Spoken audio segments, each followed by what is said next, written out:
জুলাই গণহত্যার দায়ে শেখ হাসিনা সহ অন্য অপরাধীদের বিচার না করলে জাতি ক্ষমা করবে না। আরব আমিরাতের রাষ্ট্রীয় গণমাধ্যমে দেওয়া সাক্ষাৎকারে এই কথা বলেন প্রধান উপদেষ্টা ডক্টর মোহাম্মদ ইউনূস। তিনি জানান যে হাসিনা ভারতে থাকায় দেশটির সাথে কিছু সমস্যা তৈরি হয়েছে, তবে সেই সংকট দ্রুতই সমাধান হবে। 2 দিনের সফর শেষে আজ আরব আমিরাত থেকে দেশে ফিরেছেন প্রধান উপদেষ্টা। ইলেকট্রা রেফ্রিজারেটর, খাবার তাজা তো জীবন তাজা। ইলেকট্রা, ফ্রিজের রাজা। ওয়ার্ল্ড গভর্নমেন্ট সামিটে নানা সেশনে অংশ নেওয়ার ফাঁকে প্রধান উপদেষ্টা ডক্টর মোহাম্মদ ইউনূস সাক্ষাৎকার দেন সংযুক্ত আরব আমিরাতের রাষ্ট্রীয় গণমাধ্যম the ন্যাশনালে। And our hope is at the earliest we can hold the election by December this year. And if we still have some time to delay to get more reform done, probably another 3 months next year, that's about it. That's the limit.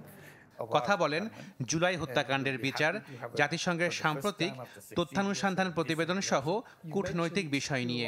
এক প্রশ্নের জবাবে তিনি জানান, জুলাই অভ্যুত্থানে শেখ হাসিনা, তার সরকার এবং সমর্থকদের অপরাধের বিভিন্ন প্রমাণ রয়েছে। শুরু হয়েছে বিচার প্রক্রিয়া। অপরাধীদের বিচার না করলে জাতি ক্ষমা করবে না, এমন মন্তব্য করেন doctor Mohammad Yunus.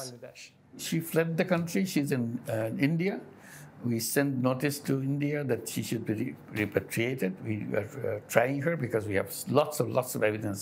We already started the legal process, so we are hoping that the legal process will continue and will bring her to the justice. It has to happen, otherwise people will not forgive us.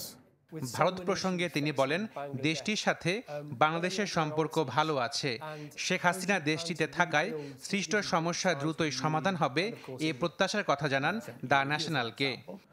India, we have a little problem because Hasina is there, so they are in a kind of a difficult situation to deal with the situation.